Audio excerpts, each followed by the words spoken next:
প্রিয় ছাত্রছাত্রী, কেমন আছো তোমরা? আশা করি সবাই ভালো আছো।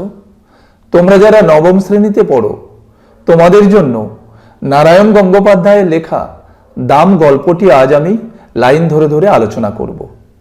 দেখো, তোমরা এখন স্কুলে পড়াশোনা করছো, আমরাও এক সময় পড়াশোনা করতাম। স্কুল জীবনে শিক্ষক এবং ছাত্রদের সম্পর্ক, যে সম্পর্কের মধ্যে থাকে একটা ভয় মিশ্রিত শ্রদ্ধা, তেমন এক সম্পর্কের টানাপোড়েনের গল্প তোমাদের এই পাঠ্য দাম গল্পটি।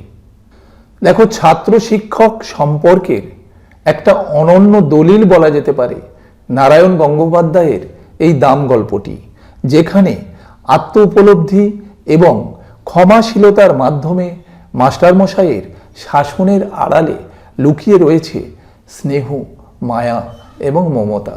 নারায়ণ গঙ্গোপাধ্যায় 4 ফেব্রুয়ারি 1918 সালে দিনাজপুরের বালিয়াডিঙিতে জন্মগ্রহণ করেন। তার প্রকৃত নাম কিন্তু তারকনাথ গঙ্গোপাধ্যায় এবং ছদ্মনাম সুনন্দ। তিনি দেশ পত্রিকা, শনিবারের চিঠি, এই সমস্ত পত্রিকাতে নিয়মিত তিনি লিখতেন। তিনি ছিলেন একাধারে কবি, ঔপন্যাসিক, গল্পকার এবং শিশু ও কিশোর সাহিত্যিক। তার উল্লেখযোগ্য উপন্যাসগুলি হল উপনিবেশ, তিমির তীর্থ, মহানন্দা, কৃষ্ণপক্ষ, পাতালকন্যা ইত্যাদি। তার গল্প সংকলনগুলির মধ্যে অন্যতম হল বিতংশ, জন্মান্তর, দুঃশাসন, উর্বশী, শ্বেতকমল, শিলাবতী ইত্যাদি। তোমাদের পাঠ্য যে দাম গল্পটি প্রথম প্রকাশিত হয় 1365 বঙ্গাব্দে তরুণীর স্বপ্নতে। পরবর্তীকালে 1961 সালে এক্সিবিশন গ্রন্থে নবম গল্প হিসাবে এটি অন্তর্ভুক্ত হয়। এবার তোমরা তোমাদের এই যে পাঠ্য বই, এই পাঠ্য বইটির সামনে খুলে রাখো। এই পাঠ্য বইয়ের 12 নম্বর পেজ থেকে এই গল্পটা শুরু হয়েছে। আমি এবার সরাসরি গল্পে চলে যাচ্ছি। দাম নারায়ণ গঙ্গোপাধ্যায়। গল্পটির কথক হলেন সুকুমার। স্কুলে কি বিভীষিকাই যে ছিলেন ভদ্রলোক, আমাদের অঙ্ক কষাতেন। স্কুলের যে অঙ্কের মাস্টারমশাই, উনি ছাত্রদের কাছে বিভীষিকা রূপ ছিলেন। বিভীষিকা কথার অর্থ কি? অর্থাৎ অতি ভয়ঙ্কর বা অতি ভয়। ছাত্ররা ওনাকে দেখে প্রচণ্ড ভয় পেতেন। আশ্চর্য পরিষ্কার ছিল মাথা। যেসব জটিল অঙ্ক নিয়ে আমরা ঘন্টার পর ঘন্টা পণ্ডশ্রম করেছি, একবার মাত্র তাকিয়ে দেখতেন তার দিকে, তারপরেই এগিয়ে যেতেন ব্ল্যাকবোর্ডে। খসখস করে ঝড়ের গতিতে এগিয়ে চলত খড়ি। হঠাৎ খড়ি ভেঙে গেলে বিরক্ত হয়ে টুকরো দুটো আমাদের দিকে ছুঁড়ে দিয়ে তৎক্ষণাৎ আর একটা তুলে নিতেন। একটু পরেই আমরা রোমাঞ্চিত হয়ে দেখতুম ছবির মতো অঙ্কটা সাজিয়ে দিয়েছেন। দেখো, যেসব অঙ্ক ছাত্ররা ঘন্টার পর ঘন্টা চেষ্টা করেও, পণ্ডশ্রম মানে বৃথা চেষ্টা করেও মেলাতে পারত না, তা তিনি নিমেষের মধ্যে করে দিতেন তার আশ্চর্য দক্ষতায়। ছাত্ররা মাস্টারমশাইয়ের পারদর্শিতায় অভিভূত হয়ে যেত, রোমাঞ্চিত হয়ে দেখত তার অঙ্ক কষার ধরন। মাস্টারমশাইয়ের এই অঙ্ক কষার ধরন দেখে ছাত্রদের কি মনে হতো? পৃথিবীতে যত অঙ্ক ছিল সব যেন ওর মুখস্থ, কিংবা মুখস্থ বললেও ঠিক হয় না, মনে হতো আমাদের অদৃশ্য অক্ষরে বোর্ডে আগে থেকেই কষা রয়েছে, অথচ উনি দেখতে পাচ্ছেন ঠিক, আর সঙ্গে সঙ্গে তার উপরে খড়ি বুলিয়ে চলেছেন। মানে মাস্টারমশাই এতটা দক্ষতার সাথে অঙ্কগুলো করতেন, ছাত্রদের মনে হতো পৃথিবীতে যত অঙ্ক আছে সব যেন ওর মুখস্থ হয়ে আছে, আর কি কেউ যেন অদৃশ্য অক্ষরে বোর্ডে আগে থেকে অঙ্ক করে রেখেছে, আর মাস্টারমশাই শুধু দেখতে পাচ্ছেন, ছাত্ররা দেখতে পাচ্ছেন না।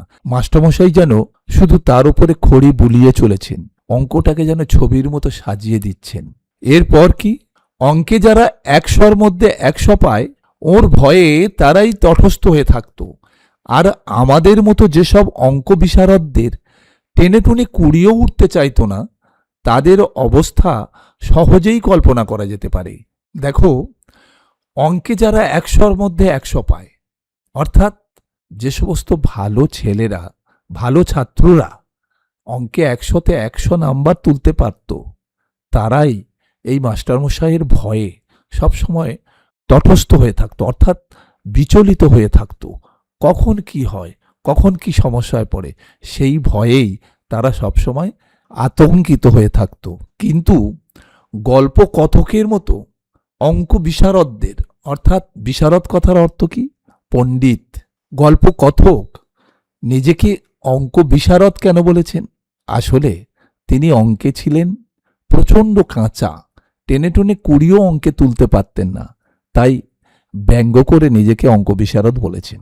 গল্প কথকের মতো যে সমস্ত ছাত্ররা অঙ্ক বিশারদ ছিলেন, অর্থাৎ টেনে টুনে 20 তুলতে পারত না, তাদের কি অবস্থা হতো? প্রকাণ্ড হাতের প্রচণ্ড চড় খেয়ে মাথা ঘুরে যেত, কিন্তু কাঁদবার জো ছিল না। চোখে এক ফোঁটা জল দেখলেই ক্লাস ফাটিয়ে হুঙ্কার ছাড়তেন, পুরুষ মানুষ হয়ে অঙ্ক পারিস নে, তার উপরে কাঁদতে লজ্জা করে না? এখনই পা ধরে স্কুলের পুকুরে ছুঁড়ে ফেলে দেব। দেখো, পুরুষ মানুষ হয়ে অঙ্ক না পারাটা তার কাছে ছিল যেন একটা অকল্পনীয় ব্যাপার। পুরুষ মানুষ মানে অঙ্ক তাকে পারতেই হবে। দেখো ছাত্রদের কি অবস্থা, দেখো মাস্টারমশাইয়ের প্রকাণ্ড হাতের প্রচণ্ড চড় খেত, কিন্তু কাঁদবার কোনো জো ছিল না। চোখে জল দেখলেই তিনি হুঙ্কার দিয়ে বলতেন, পুকুরে ছুঁড়ে ফেলে দেব। আর মাস্টারমশাইয়ের এই ছুঁড়ে ফেলে দেয়া সম্পর্কে ছাত্রদের কি ধারণা ছিল তা উনি পারতেন। ওর চড়ের জোর থেকেই আমরা তা আন্দাজ করে নিয়েছিলাম। এরপর কি? পুরুষ মানুষ হয়ে অঙ্ক পারে না, এমন অঘটন কল্পনাও করতে পারতেন না মাস্টারমশাই। বলতেন, প্লেটোর দোরগোড়ায় কি লেখা ছিল জানিস? যে অঙ্ক জানে না এখানে তার প্রবেশ নিষেধ। স্বর্গের দরজাতেও ঠিক ওই কথাই লেখা রয়েছে। যদি সেখানে যেতে চাস তাহলে এখানে প্লেটোকে। প্লেটো হলেন বিশ্ববিখ্যাত একজন গ্রিক দার্শনিক। তিনি ছিলেন সক্রেটিসের ছাত্র, আর অ্যারিস্টটল ছিলেন তার ছাত্র। প্রাচীন গ্রিসের সবচেয়ে প্রভাবশালী 3 জন যদি দার্শনিকের কথা বলি, প্লেটো ছিলেন দ্বিতীয়। প্লেটো ছিলেন একাধারে গণিতজ্ঞ এবং দার্শনিক। পুরুষ মানুষ হয়ে অঙ্ক পারে না, এটা মাস্টারমশাইয়ের কাছে অঘটন বলে মনে হতো। মাস্টারমশাই বলেছেন, প্লেটোর দোরগোড়ায় লেখা ছিল যে অঙ্ক জানে না এখানে তার প্রবেশ নিষেধ।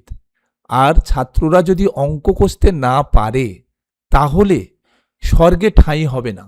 আর এই কথাটাই বোঝাতে মাস্টারমশাই বলেছেন, স্বর্গের দোরগোড়াতেও ওই একই কথাই লেখা আছে। কিন্তু সেই স্বর্গ সম্পর্কে ছাত্রদের ধারণাটা কি ছিল? স্বর্গের খবরটা মাস্টারমশাই কোত্থেকে জোগাড় করলেন তিনিই জানেন। প্লেটো কে, তাঁর দরজা দিয়ে ঢুকতে না পারলে কি ক্ষতি হবে, এ নিয়ে আমরা কোনোদিন মাথা ঘামাইনি। তাছাড়া যে স্বর্গে পা দিয়েই জ্যামিতির এক্সট্রা কষতে হবে কিংবা স্কোয়ার মেজারের অঙ্ক নিয়ে বসতে হবে, সে স্বর্গের চাইতে লক্ষ যোজন দূরে থাকাই আমরা নিরাপদ বোধ করতুম। দেখো, প্লেটো কে, তার দোরগোড়া দিয়ে প্রবেশ করতে না পারলে কি ক্ষতি হবে, এসব নিয়ে কোনোদিন মাথা ঘামাননি গল্পকথকরা। আর মাস্টারমশাইয়ের কথা মতো যে স্বর্গে পা দিলেই জ্যামিতির এক্সট্রা কষতে হবে কিংবা স্কোয়ার মেজারের অঙ্ক নিয়ে বসতে হবে, সেই স্বর্গের চেয়ে লক্ষ যোজন দূরে থাকা কথকরা নিরাপদ বলে মনে করতেন। এখানে যোজন কথার অর্থ কি? যোজন একটা দূরত্ব মাপার একক। 1 যোজন সমান 4 ক্রোশ। ম্যাট্রিকুলেশনের গণ্ডি পার হয়ে অঙ্কের হাত থেকে রেহাই পেলুম, মাস্টারমশাইয়ের হাত থেকেও, কিন্তু অঙ্কের সেই বিভীষিকা মন থেকে গেল না। দেখো, প্রত্যেক ছাত্রছাত্রীর স্কুল জীবনের কিছু না কিছু স্মৃতি থেকে যায়, যেগুলো আমৃত্যু ভোলা যায় না। গল্প কথকেরও এই অঙ্কের মাস্টারমশাইয়ের যে জোর করে অঙ্ক শেখানোর যে ধরন, সেটা কিন্তু তিনি ভুলতে পারেননি। গল্প কথক অঙ্কের হাত থেকে আর মাস্টারমশাইয়ের হাত থেকে কিভাবে রেহাই পেলেন? ম্যাট্রিকুলেশনের গণ্ডি পার হওয়ার পর, অর্থাৎ তোমরা জানো মাধ্যমিক পাশ করার পরেই তোমরা যদি আর্টস নিয়ে পড়ো তাহলে কিন্তু তোমাদের হয়তো আর অঙ্ক নিতে হবে না। গল্প কথকও ম্যাট্রিকুলেশনের পরেই অঙ্কের হাত থেকে রেহাই পেয়েছিলেন, কিন্তু অঙ্কের সেই যে বিভীষিকা তার মন থেকে কিন্তু চলে যায়নি। এমএ পাশ করার পরেও স্বপ্ন দেখেছি পরীক্ষার লাস্ট বেল পড়ো, অথচ একটা অঙ্কও আমার মিলছে না। মাস্টারমশাই গার্ড হয়ে একবার আমার সামনে এসে দাঁড়িয়েছেন, দু চোখ দিয়ে তার আগুন ঝরছে, দাঁতে দাঁতে ঘষে বলছেন, দেখো শৈশবের অঙ্কের সেই বিভীষিকা এমনভাবে চেপে বসেছিল গল্প কথকের মাথায় যে এমএ পাশ করার পরেও তিনি স্বপ্ন দেখতেন অঙ্কের মাস্টারমশাইয়ের ভয়ঙ্কর শাসনের এবং অঙ্ক না পারার। এরপরে গল্পকথক কি বলেছেন? মাথার উপর ঘুরন্ত পাখা সত্ত্বেও ঘামে নিয়ে আমি জেগে উঠেছি। মৃদু নীল আলোয় দেখেছি চেনা ঘরটাকে। চোখে পড়েছে সামনে আমার পড়ার টেবিল, আমার বইপত্রের স্তূপ। গভীর তৃপ্তির সঙ্গে ভেবেছি এখন আর আমাকে স্কুলে অঙ্ক কষতে হয় না। আমি কলেজে বাংলা পড়াই। অঙ্ক সম্পর্কে গল্পকথকের যে ভীতি কিংবা শৈশবের সেই অঙ্কের মাস্টারমশাইয়ের বিভীষিকাময় যে আচরণ, সেটা এমএ পাশ করার পরেও কলেজে যখন বাংলা পড়াচ্ছে, অধ্যাপনার কাজ করছেন, তখনও তিনি অঙ্কের মাস্টারমশাইকে নিয়ে স্বপ্ন দেখেছেন এবং মাথার উপরে ঘুরন্ত পাখা সত্ত্বেও তিনি ঘামে যেন একেবারে স্নান হয়ে গেছেন। আবার যখন জেগে উঠেছেন, চেনা ঘরটাকে দেখেছেন, পড়ার টেবিল দেখেছেন, তার বইপত্রের স্তূপ দেখেছেন, তখন তিনি তৃপ্তি পেয়েছেন।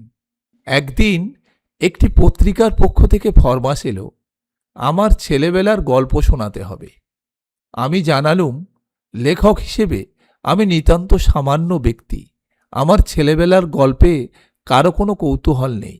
তাছাড়া এমন কোনো স্মরণীয় ঘটনা ঘটেনি যে আসর করে তা লোককে শোনাতে পারি। কিন্তু কর্তৃপক্ষ ছাড়লেন না।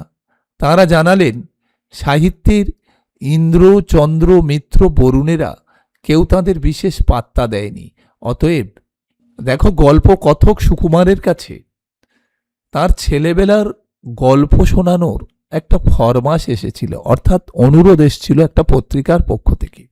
দেখো, ম্যাট্রিকুলেশন পাশের পরেই মাস্টারমশাই এবং অঙ্কের হাত থেকে বাঁচতেই তিনি অঙ্কটাকে ছেড়ে দিয়েছিলেন। বর্তমানে তিনি প্রতিষ্ঠিত একটি কলেজের বাংলার অধ্যাপক। তিনি লেখাজোখাও করেন, তাই মাঝে মধ্যে পত্রিকায় লেখার জন্য তার কাছে আবদারও আসে। কিন্তু তিনি মনে করেন সাহিত্যের যে ইন্দ্র, চন্দ্র, মিত্র, বরুণ যারা আছেন, অর্থাৎ প্রথিতযশা লেখক, স্বনামধন্য লেখক যারা আছেন, তাদের তুলনায় তিনি অত্যন্ত নগণ্য। তাই তার ছেলেবেলার গল্পে কারো কোনো আগ্রহ বা কৌতূহল থাকার কথা নয়। কিন্তু পত্রিকার কর্তৃপক্ষ তো ছাড়লেন না। তারা কি বললেন? সাহিত্যের ইন্দ্র, চন্দ্র, মিত্র, বরুণরা কেউ তাদের বিশেষ পাত্তা দেয়নি, অর্থাৎ সেই পত্রিকাকে স্বনামধন্য লেখক যারা আছে তারা বিশেষ পাত্তা দেয়নি। অতএব আমি ভাবলুম তাহলে নির্ভয়ে লিখতে পারি। ওরা নিজেরা ছাড়া ওদের কাগজে বিশেষ পাঠক নেই, সুতরাং আমার আত্মকথা কারো কাছে স্পর্ধার মতো মনে হবে না। কয়েকটি ঘরোয়া মানুষের কাছে ঘরোয়া গল্প বলবো, ওটা প্রীতির ব্যাপার, পদমর্যাদার নয়। কাগজ কলম নিয়ে বসে গেলুম। গল্প কথকের বিশ্বাস সাহিত্যের ইন্দ্র, চন্দ্র, মিত্র, বরুণেরা অর্থাৎ নামজাদা লেখকরা যে পত্রিকাকে বিশেষ পাত্তা দেননি, কথকের বিশ্বাস সেই পত্রিকার পাঠক সংখ্যাও বেশি হতে পারে না। কর্তৃপক্ষের পরিচিত জনরাই কেবল সেই পত্রিকা পড়ে, তাই তার আত্মকথা কারো কাছে স্পর্ধার মতো মনে হবে না, এই ভেবে তিনি নির্ভয়ে গল্প লেখার সিদ্ধান্ত নিয়েছিলেন। আর তার মনে হয়েছিল ঘরোয়া মানুষের কাছে ঘরোয়া গল্প বলাটা কেবল একটা প্রীতির ব্যাপার, পদমর্যাদার ব্যাপার নয়। মনে এলো মাস্টার মশাইয়ের কথা। লিখলুম তাকে নিয়ে। তাহলে কথক কাকে নিয়ে গল্প লিখলেন? ছেলেবেলার সেই অঙ্কের মাস্টারমশাইকে নিয়ে তিনি গল্প লিখলেন। ছবিটা যা ফুটল তা খুব উজ্জ্বল নয়। লেখবার সময় কল্পনার খাদ কিছু মিশিয়ে নিলুম, সেটা বলাই বাহুল্য। সেই সঙ্গে সদুপদেশও একটু বর্ষণ করেছিলুম। মূল কথাটা এই ছিল, অহেতুক তাড়না করে কাউকে শিক্ষা দেওয়া যায় না। গাধা পিটিয়ে ঘোড়া করতে গেলে গাধাটাই পঞ্চত্ব পায়। তার প্রমাণ আমি নিজেই। মাস্টারমশাই আমাকে এত প্রহার করেও অঙ্ক শেখাতে পারেননি, বরং যা শিখেছিলুম তাও ভুলেছি। এখন 2 আর 2 4 না 5 হয়, তাই নিজের মধ্যে সন্দেহ জাগে। গল্প কথক সুকুমার শৈশবের স্কুল জীবনের অঙ্কের মাস্টারমশাই সম্পর্কিত যে ভয়ঙ্কর অভিজ্ঞতা, সেই অভিজ্ঞতার সাথে কল্পনার খাদ মিশিয়ে সদুপদেশ বর্ষণ করে পরিবেশন করেছেন তাঁর গল্পে। আর সেই লেখার মূল কথা হয়ে উঠেছে, অহেতুক তাড়না করে কাউকে শিক্ষা দেওয়া যায় না। গাধা পিটিয়ে ঘোড়া করতে গেলে গাধাটারই পঞ্চত্ব পায়। এই যে প্রবাদ, এই প্রবাদটি প্রমাণিত হয়েছে যেন গল্প কথকের জীবনে। মাস্টারমশাই প্রচণ্ড প্রহার করে কথককে অঙ্ক শেখাতে চেয়েছিলেন, কিন্তু অঙ্ক তো শেখাতে পারেননি, বরং যা শিখিয়েছিলেন পরবর্তীতে তাও তিনি ভুলে গেছেন। এখানে একটা কথা বলা দরকার, বর্তমান যে শিক্ষা ব্যবস্থা এবং দাম গল্পে আলোচিত যে শিক্ষা ব্যবস্থার পরিচয় ফুটে উঠেছে, দুটোর মধ্যে কিন্তু অনেকটা তফাৎ। বর্তমান শিক্ষার লক্ষ্য কি? শিক্ষার্থীর সর্বাঙ্গীন বিকাশ সাধন করা এবং শিক্ষার পরিবেশকে আনন্দপূর্ণ করে তুলতে হবে, যাতে শিক্ষার্থীর লক্ষ্যকে সার্থক করে তোলা যায়। কিন্তু দাম গল্পে যে শিক্ষা ব্যবস্থা, সেখানে শিক্ষার্থীর পূর্ণাঙ্গ চেতনার বিকাশে সহায়ক হতে পারে না। আর তাই অঙ্কের মাস্টারমশাইয়ের অঙ্ক শেখানোর ব্যাপারে যে নাছোড়বান্দা মনোভাব, তা ছাত্রদের কাছে যেন একটা বিভীষিকা বলে মনে হয়েছিল। যাই হোক, এরপর কি? পত্রিকার কর্তৃপক্ষ খুশি হয়ে আমাকে 10 টাকা দক্ষিণা দিয়ে গেছেন। মাস্টারমশাইয়ের কাছ থেকে এইটুকু আমার নগদ লাভ। গল্প লিখে পত্রিকার কর্তৃপক্ষের কাছ থেকে গল্প কথক 10 টাকা দক্ষিণা পেয়েছেন। আপাত দৃষ্টিতে এটুকুই তার নগদ লাভ হিসেবে তিনি মনে করেছেন। তারপরে আরও অনেক দিন পার হয়ে গেল, সেই লেখার কথা ভুলে গেলুম মাস্টারমশাইকেও। বয়স বেড়েছে, বিনিদ্র রাত্রি যাপনের মতো অনেক সমস্যা এসে দেখা দিয়েছে জীবনে। বর্তমানের দাবিটা এত বেশি জোরালো যে স্মৃতির দিকে তাকাবার অবসর পর্যন্ত মেলে না। দেখো, সময়ের সঙ্গে সঙ্গে ঝাপসা হয়ে গেছে গল্প কথকের কাছে শৈশবের সেই সব স্মৃতি। বাস্তব জীবনের দায় দায়িত্ব পালন করতে করতে মাস্টারমশাইয়ের কথা এবং তাকে নিয়ে যে গল্প লিখেছিলেন সেই গল্পের কথা, এগুলো নিয়ে ভাববার সময় পান না গল্প কথক। তাই তিনি ভুলে গেছেন সেসব। এখানে প্রকাশ পেয়েছে গল্প কথক সুকুমারের জীবন বোধ। দেখো, বাকি অংশটা আমি দ্বিতীয় পর্বে আলোচনা করব। এখন আমি যতদূর পড়িয়েছি তার মধ্যে যে গুরুত্বপূর্ণ প্রশ্নগুলো আসতে পারে সেগুলো নিয়ে আলোচনা করব। দেখো, প্রথম প্রশ্ন হলো, স্কুলে কাকে বিভীষিকা মনে হতো এবং কেন? এরপর তোমরা এই প্রশ্নটা করতে পারো, পৃথিবীতে যত অঙ্ক ছিল সব যেন ওর মুখস্থ, ছাত্রদের এমন মনে হওয়ার কারণ কি? এর পরের প্রশ্ন, পুরুষ মানুষ হয়ে অঙ্ক পারিস নে? পুরুষ মানুষ হয়ে অঙ্ক না পারলে মাস্টারমশাইয়ের কেমন প্রতিক্রিয়া হতো? সে স্বর্গের চাইতে লক্ষ যোজন দূরে থাকায় আমরা নিরাপদ বোধ করতুম। কে কেন স্বর্গের থেকে দূরে থাকতে চাইতেন? এর পরের প্রশ্ন হল, অহেতুক তাড়না করে কাউকে শিক্ষা দেওয়া যায় না। গাধা পিটিয়ে ঘোড়া করতে গেলে গাধাটারই পঞ্চত্ব হয়। কথকের এমন উপলব্ধির কারণ কি? এবং শেষ প্রশ্ন, মাস্টারমশাইয়ের কাছ থেকে এইটুকুই আমার নগদ লাভ। কেমন করে মাস্টারমশাইয়ের কাছ থেকে লাভবান হয়েছিলেন গল্পকথক তা বর্ণনা করো। এই গুরুত্বপূর্ণ প্রশ্নগুলো তোমরা এই প্রথম পর্বের অংশটুকু থেকে তোমরা ভালো করে পড়ে রেখো। তোমাদের পরীক্ষায় অবশ্যই এর মধ্যেই প্রশ্ন আসবে। আলোচনাটা আজকের মতো এখানেই শেষ করলাম। তোমাদের কেমন লাগলো তোমরা অবশ্যই কমেন্ট করে জানাবে। আর পড়াশোনার ব্যাপারে নতুন নতুন ভিডিও পেতে আমার চ্যানেলটাকে সাবস্ক্রাইব করে দিও। ভালো থেকো, ভালো করে পড়াশোনা করো, জীবনে এগিয়ে যাও, এই প্রার্থনা করি।